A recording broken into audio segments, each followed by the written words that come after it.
Hello everyone, welcome to my channel. आज हम लोग करेंगे क्लास 8 का जो साइंस का 13 चैप्टर है साउंड। तो साउंड का मतलब क्या होता है पहले जान लेते हैं। पर आप सबको पता होगा कि हम लोग कुछ सुन पाते हैं।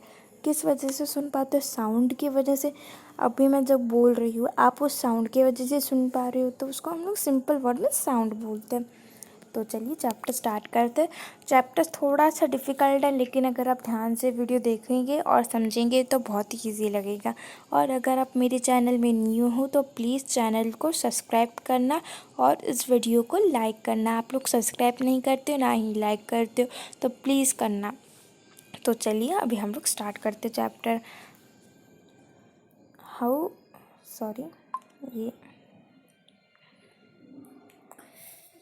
how do you come to know that a period is over in your school? तो अभी देखो, अभी तो स्कूल सब कुछ बंद हो गया, लेकिन जब आपके स्कूल चलते थे तो आपको कैसे पता चलता था कि ये जो एक पीरियड है साइंस का, अगर पीरियड है तो ये ख़त्म हो गया? कैसे आपको पता चलता था? आपके जो स्कूल में बेल है, जब उसको कोई नॉक करता था तो उसके वजह से उसको कोई दबाता था, तब आपको पता चल जाता था कि ये पीरियड ख़त्म होने वाला है। अभी देखो, अगर आपके घर पे कोई आए तो आप तो वो नहीं जान लोगे ना, आप ऑटोमेटिक तो नहीं जान पाओगे कि आपके घर में कोई आए। उसके लिए अगर जो भी आए उसको नॉक करते, डोर को डोर बेल बजाते और इससे आप पता लगाते हो कि हाँ कोई आया है। Most of the time you can make out by someone is approaching you by just foot steps. तो आप कभी कभी फुट स्टेप्स मतलब अगर आप कोई जा रहे हो, अगर आप चल रहे हो, तो अगर आपके पीछे कोई ऐसे चल रहा है तो आपको उसके फुट स्टेप्स आपको सुनाई देता है। जो वो चलता है उसकी आवाज़ सुनाई देती है और उससे ही आप पता लगा देते हो कि कोई चल रहा है। आपने हाइड एंड सीक खेला होगा, और हाइड एंड सीक में कभी कभी ब्लाइंड फोल्ड किया जाता है, और जो ब्लाइंड फोल्ड किया जाता है उसको दूसरे ब्लाइंड फोल्ड का मतलब ये उनके आँख में कुछ ऐसे बांध दिया जाता है जिससे उसको कुछ ना दिखे। तो उसको फिर उसके बाद दूसरे प्लेयर्स को पकड़ना होता है, तो वो कैसे पकड़ता है? उसको जो फुट स्टेप्स सुनाई देते हैं, जो भी जिसने ब्लाइंड फोल्ड किया उससे वो पता चलता है कि कौन उसके क्लोजेस्ट है। ठीक है, तो अभी है कि साउंड हमारे लाइफ में बहुत ही इम्पोर्टेंट रोल प्ले करता है। क्यों इम्पोर्टेंट रोल प्ले करता है? क्योंकि अगर साउंड नहीं होता तो हम लोग सुन नहीं पाते। आपने देखा होगी कि बहुत सारे जो लोग होते हैं बहरे होते हैं वो सुन नहीं पाते, और कभी कभी बहरे वाले लोग भी बोल नहीं पाते। तो अगर हम लोग साउंड नहीं होता तो हमारी लाइफ तो बहुत डिफ़िकल्ट होती। तो इसलिए हमारी लाइफ में बहुत ही साउंड इम्पॉर्टेंट रोल प्ले करता है। हम लोग मेनली कम्युनिकेट करते हैं। कम्युनिकेट का मतलब है बातचीत करते एक दूसरे से, साउंड से ही तो करते। हम लोग बहुत सारे वैरायटी ऑफ साउंड्स हम सुनते। देखो, अभी हम लोग ह्यूमन्स है, लेकिन ह्यूमन्स की भी बहुत अलग अलग आवाज़ें होती है।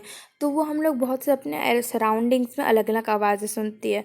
In the music room of your school you here the sound produce by musical instruments like flute, tabla, harmonium. आपके स्कूल में एक म्यूज़िक रूम होता होगा जहाँ पे सारे इंस्ट्रूमेंट्स रखे जाते होंगे, फ्लूट, तबला, हारमोनियम, पियानो, फिर बहुत सारे ऐसे रखे गिटार रखे जाएंगे। और आपने देखा होगा इन सब की जो है वॉइस जो होती है अलग अलग होती है, साउंड प्रोड्यूस होती है वो अलग होती है। तो साउंड किस प्रकार से प्रोड्यूस होता है, वो एक जगह से दूसरे जगह कैसे जाता है, हम लोग साउंड कैसे सुन पाते हैं? कोई कोई साउंड किससे एक दूसरे से, आपने सुना होगा कि अगर कोई ट्रैक्टर चल रही होती तो कितनी बड़ी साउंड आती है कार से या फिर बाइक से। तो वो हम लोग इस चैप्टर में मेनली जानने का करेंगे। तो आप देख सकते हैं कि क्या हारमोनियम हुआ, फिर तबला, फिर सितार और फ्लूट। ये आप थोड़ा सा मतलब ऐसा आपको एक जनरल नॉलेज के लिए, क्योंकि आपके एग्ज़ाम में कभी कभी आपको ऐसे पिक्चर का आइडेंटिफाई आएगा तो आप इजीली आइडेंटिफाई कर सकते हैं। ठीक है, अभी sound is produce by A vibrating body. देखो, ये टॉपिक दिया है, इसका हम लोग पढ़ना है, लेकिन यही एक क्वेश्चन बन जाता है एग्जाम में। पता है कैसे? आपको एग्जाम में पूछा जाएगा कि how sound is produce, it is produce by vibrating body. अगर कोई जो बॉडी है वाइब्रेट कर रही है, कोई बॉडी वाइब्रेट कर रही है, तो तब उसमें साउंड प्रोड्यूस होगा। तो यही है। फिर उसके बाद हम लोग बोलेंगे कि हाँ, आपने कभी स्कूल बेल को टच किया जब वो कोई काम का नहीं होता है तो। लेकिन अगर आप मान लो कि उसको बेल बजा रहे हो तो आपको कुछ ऐसे वाइब्रेट जैसी आवाज़ें सुनाई देती होगी। अभी हमें एक एक्टिविटी करने के लिए बोला 13.1, तो चलिए करते हैं, अब समझते हैं। तो आपको कोई एक मेटल प्लेट लेना है या फिर कोई भी पेन लीजिए और फिर उसको एक ऐसी जगह पर टांग लीजिए, ठीक है। और उसको ना एक स्टिक होता है ना, जो भी डंडी वगैरह ले लेना और उससे धक धक करना और आपको मतलब उसको मारना। जैसे कि मान लो कि ये कोई पेन है और उसमें मेटल वाला ध्यान रखना, मेटल वाला है और उसमें अगर आप स्टिक ऐसे मारोगे तो आपकी जो उंगलियां है ना, तो उसकी थोड़ी सी वाइब्रेशन फील होगी। किस वजह से हो रही? क्योंकि उसमें साउंड प्रोड्यूस होता है। आपने देखा होगा कि मेटल पे अगर ऐसे करोगे तो आपको साउंड प्रोड्यूस होगा, और जब आप ये करोगे मतलब उसको दबाओ मतलब मारोगे मेटल के ऊपर तो वाइब्रेशन का फील होगा। Again strike the plate with your stick and hold it tightly with your आप immediately after strike do you feel the sound. तो आपको साउंड ऐसे फील ही हुआ होगा, आपको वाइब्रेशन फील ही होगा जब आप उसको प्लेट को ऐसे पकड़ के आप उसको टंग टंग करते होंगे तो, ठीक है। फिर उसके बाद हमें दूसरा एक एक्टिविटी बताया गया है कि take a rubber band, put it around the longer side of the pencil box, insert 2 pencils between the box and stretch the rubber. Now plug the rubber band somewhere in the middle. Do you hear any sound? Does the band vibrate? तो इसमें हमें क्या बोला गया है कि आपको एक पेंसिल कम बॉक्स लेना है और फिर उसको रबर से बांध दो और उसके बीच में पेंसिल रख दो और वो रबर को छोड़ दो। तो जब आप उसको छोड़ोगे तो एक आवाज़ भी आएगी और उसको आप उंगली पकड़ के उसको छोड़ोगे तो आपको एक वाइब्रेशन वाली फील भी आएगी, ठीक है। और जी learn in class 7 to and fro or back and fro of a motion object is called vibration. तो आपने क्लास 7 में पढ़ा है कि अगर टू एंड फ्रो का मतलब होता है कि इधर से गया इधर आया, फिर इधर से गया फिर इधर आया, तो उससे क्या प्रॉब्लम, उससे एक ऑब्जेक्ट में वाइब्रेशन का फील होता है। तो when a tightly stretch band is plugged its vibration produce sound. तो कोई भी ऐसे कुछ भी चीज़ को, कोई भी बैंड को हम लोग प्लग्ड का मतलब एक खींचेंगे और फिर उसको छोड़ देंगे तो वाइब्रेट होकर साउंड प्रोड्यूस होगा। और जब वो वाइब्रेट स्टॉप कर देगा तो कोई भी साउंड प्रोड्यूस नहीं होगा। तो साउंड तभी प्रोड्यूस करता है जब वाइब्रेशन होता है। तो आपको एग्जाम में पूछा जाएगा कि व्हाट इज़ वाइब्रेशन, तो आप क्या बोले कि to and fro motion of an object is called vibration. तो कोई भी टू एंड फ्रो होता है कोई भी ऑब्जेक्ट का तो उसको हम लोग वाइब्रेशन बोलते हैं, ठीक है। अभी हमारे 13.3 है तो करते हैं। तो आपको कोई भी एक मेटल डिश लेना है, उसको पानी में डिबाओ, फिर उसके जो एड्ज है उसको स्ट्राइक। तो आपको कुछ ऐसे साउंड दिया, मतलब कोई भी मेटल लेके उसमें से टक टक करो स्पून से लेकर, तो आपको थोड़ा सा उसको टच करो, फिर उसके बाद आपको कोई वाइब्रेशन फील होगी। फिर उसके बाद पानी में देखो, और पानी में आपने देखा होगा स्ट्राइक द डिश अगेन। तो आपने पानी में देखा होगा कि मतलब आपको क्या करना है। तो इसमें मैं आपको एक बार समझा देती हूँ, ठीक है।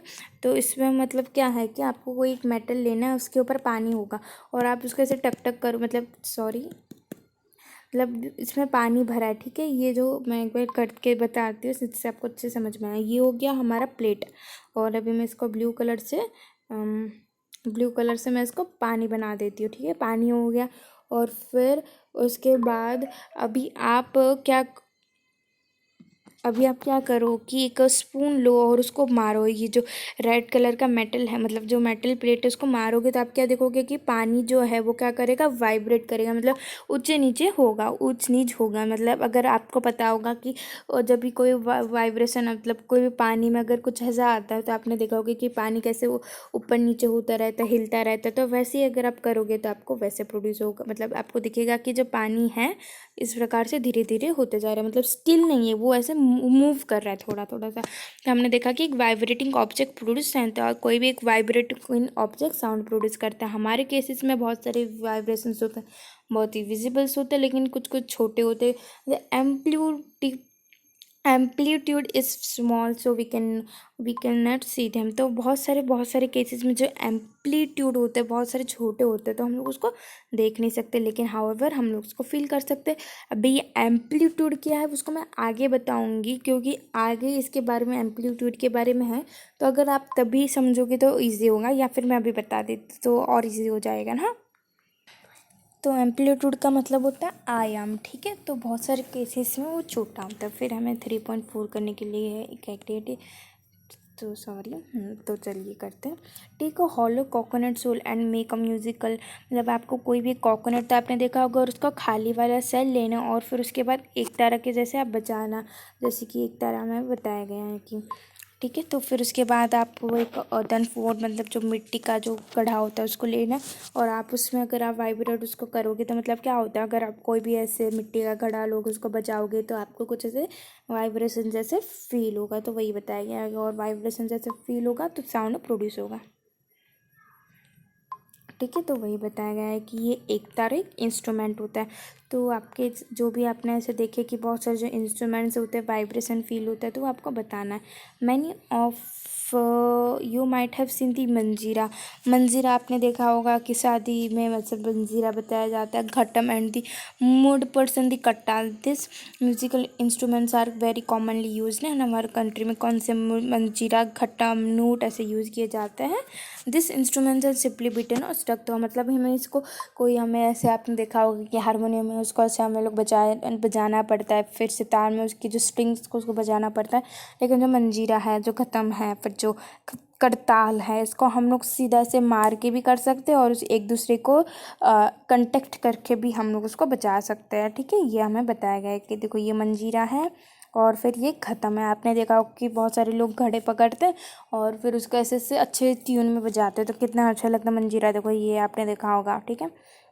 और फिर अभी हम लोग और एक एक्टिविटी करने के लिए बोला। इस एक्टिविटी में हमें क्या करना है कि आपको एक टम्बलर लेना है या फिर बाउल ले सकते हैं। टम्बलर का मतलब होता है ग्लास लेना है, और 6 से 8 लेना है, और पानी उसको मैक्सिमम लेवल तक उसको भर दो। फिर उसके बाद क्या करो, एक पेंसिल लो और उसको ऐसे मतलब उसको बजाते रहो, मतलब पेंसिल या जो ग्लास को बजाते रहो, तो आपको एक म्यूज़िक इंस्ट्रूमेंट की तरह एक प्लेजेंट साउंड आएगा। आप ये जो एक्टिविटी है वो आप अपने घर में ट्राई कर सकते हो। आप प्लीज़ ट्राई करना, आपको इजीली आपको मज़ा भी आएगा और समझ में भी आ जाएगा। मतलब आपको क्या करना है, आप 5 गिलास ले लो। ठीक है। 5 गिलास ले लो, उसमें इक्वल पानी दे दो, यहाँ तक सब कुछ यहाँ तक दे दो, और फिर उसमें ना पेंसिल लेके उसको स्ट्राइक करो वो ग्लास, मतलब बजाओ उस ग्लास को, और फिर आपको एक प्लीजेंट साउंड आएगा, और इसको हम लोग जल तरंग बोलते हैं। तो ये कौन सा इंस्ट्रूमेंट है, जल तरंग।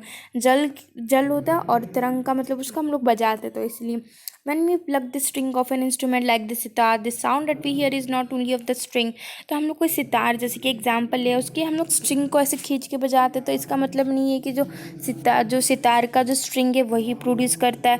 The whole instrument is force to vibrate. तो पूरा जो इंस्ट्रूमेंट है वाइब्रेट करेगा, और इसी वाइब्रेशन की वजह से हमें पूरा जो इंस्ट्रूमेंट का वॉइस सुनाई देता है। जैसे कि एक मृदंगम होता है, उसका भी हम लोग कोई उसके मेम्ब्रेन की वजह से नहीं होता, उसके पूरे होल बॉडी में जब उसका वाइब्रेशन होता है, इसलिए मतलब क्या बोला गया है इसमें। अगर आप गिटार की एग्जांपल ले लो, सितार बहुत लोगों ने देखा नहीं होगा, तो गिटार का हम लोग एग्जांपल लेते हैं। गिटार में आपने स्ट्रिंग्स देखे होंगे, और बहुत सारे लोग स्ट्रिंग्स बजा के साउंड प्रोड्यूस करते हैं। तो इसका मतलब ये नहीं कि जो स्ट्रिंग ये साउंड प्रोड्यूस करता है, पूरा जो गिटार है वो प्रोड्यूस करता है, लेकिन हमें लगता है कि जब स्ट्रिंग ये प्रोड्यूस करता है, ऐसा नहीं है। ठीक है। वही हमें बताया गया है कि अभी जब when we speak does any part of our body vibrate. तो हम लोग जब भी बोलते तो क्या हमारा कोई भी बॉडी का जो पार्ट होता है वाइब्रेट करता है। तो यहाँ पे हमें बताया गया है कि साउंड प्रोड्यूस बाय ह्यूमन्स। तो जो ह्यूमन जो साउंड प्रोड्यूस करते हैं। ठीक है। तो आप थोड़ी देर के लिए ज़्यादातर ज़ोर से चिल्लाइए या फिर गाना गाइए या फिर बस बस बस ऐसे कीजिए। तो आपको गले में मतलब आप क्या करो, आप गाना गाओ, आप अपने गले को टच करके गाओ, तो आपको थोड़ा सा वाइब्रेशन जैसे फील होगा कि आपके वाइब्रेशन हो रहा है। तो हमारे ह्यूमन्स में जो साउंड है किस प्रकार से प्रोड्यूस होता है। तो प्लीज़ ये वाला जो टॉपिक है अच्छे से सुनना। ये जो आपका जो है ना, इसी के ऊपर मेनली आपका पूरा चैप्टर के क्वेश्चन आंसर सब MCQ इसी में आएंगे। तो ये बहुत बड़ा पार्ट है। तो मतलब वैसे तो सारे चैप्टर इम्पॉर्टेंट है, लेकिन ये वेरी वेरी इंपॉर्टेंट है। तो in humans the sound is produce by the voice box और द लायरेंक्स। तो हमारे जो बॉडी है उसमें साउंड किससे प्रोड्यूस होता है, वॉइस बॉक्स या फिर लायरेंस से होता है। Put your fingers on the throat and to find the hard bump and seems to move when you swallow. तो अब जब आप जोर से बोलते हो तो आपको कुछ वाइब्रेशन जैसे फील होगा अगर आप अपने जो गले में अगर फिंगर रखोगे। This part of your body is known as voice box. तो आपको ऐसे वाइब्रेशन क्यों फील हो रहा है, वॉइस बॉक्स और लायरेंस की वजह से। It is the upper end of the wind pipe. तो जो विंड पाइप आपने पढ़ा है कि 7th में विंड पाइप होता है हमारा, और उसके ऊपर का जो एंड होता है ना, मतलब जो एंड होता है ना, उसका क्या होता है, हमारा वॉइस बॉक्स होता है। Two vocal cords are stretched across the voice box for lioness in such a way that leaves a narrow still time for passage of air। तो ये मान लो कि अगर ये वॉइस बॉक्स और लैरेंस है तो उसके बीच में वोकल कॉर्ड्स होता है और उससे हम लोग इजीली एयर ले सकते हैं। ठीक है, ठीक है। तो देखो वॉइस बॉक्स है ना ह्यूमन्स, तो यहाँ पे हमारा होता है। ठीक है, देखो विंड पाइप हो गया हमारा, उसके एंड में ही हमारा क्या है, वॉइस बॉक्स है। तो आपको पता है विंड पाइप हमारा क्या काम करता है?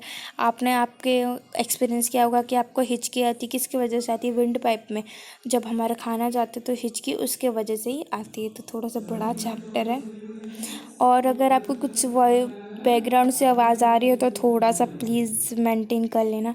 अभी मतलब बहुत सारे ऐसे आवाज़ें आती तो मैं तो सब कुछ ऐसे बंद तो नहीं कर सकती ना। ठीक है, ठीक है। When the lungs force air through the silt, the vocal cords vibrate। तो अभी हमने देखा कि जो वॉइस बॉक्स के बीच में गैप होता है और उसके बीच में क्या होता है, वोकल कॉर्ड्स होता है। तो जब जो लंग्स में एयर पास होता है तो जो वोकल कॉर्ड्स वाइब्रेट करता है। The muscles attach to the vocal cords can make the cords tight और लूज। तो जो मसल्स हमारे वोकल कॉर्ड्स को पकड़ के रखते हैं तो वो टाइट भी हो सकता है, लूज भी हो सकता है।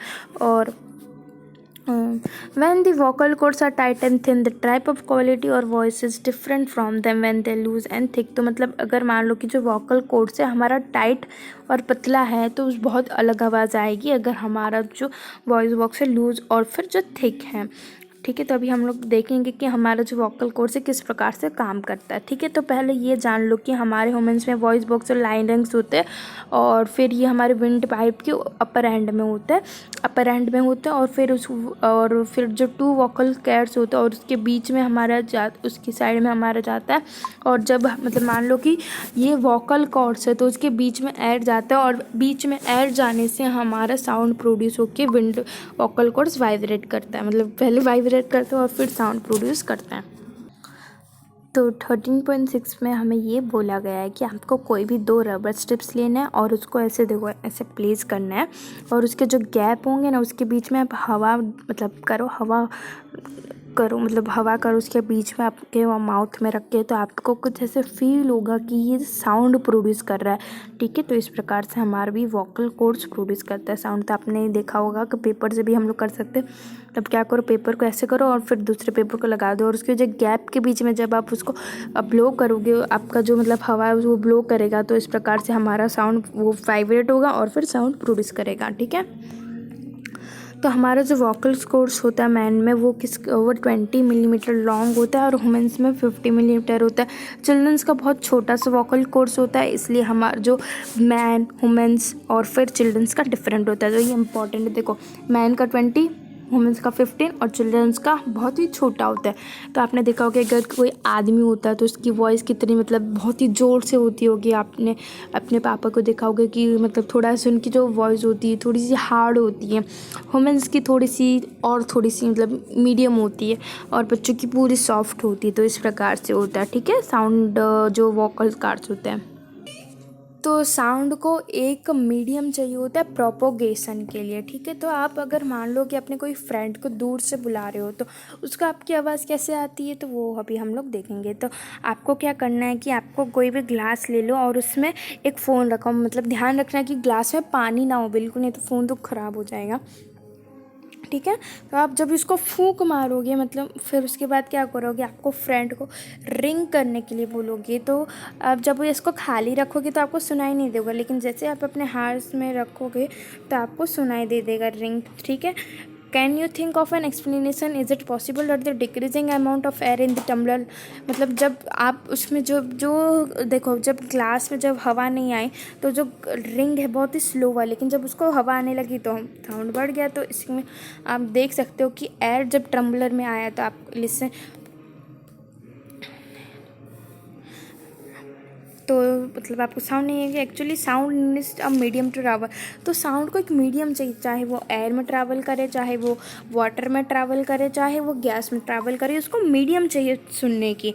तो जब भी जो एयर होता है जब रिमूव किया जाता है पूरा वेसल से, तो that it is called vacuum in the vessel. Vessels का मतलब होता है कि एक पार्ट होता है हमारे बॉडी का, तो उसमें जब एयर उसको रिमूव किया जाता है तो हम लोग it is said there is a vacuum. तो वैक्यूम हो जाता है तभी, और जब वैक्यूम होता है तो साउंड ट्रैवल नहीं कर सकता। तो ठीक है, तो ये हमारे क्लियर हो गया कि जब वैक्यूम होता है तो हमारा साउंड ट्रैवल नहीं कर सकता, और एक साउंड को एक मीडियम चाहिए होता है। तो अभी जो आगे का पार्ट है वो हम लोग नेक्स्ट पार्ट में करेंगे। Thank you so much.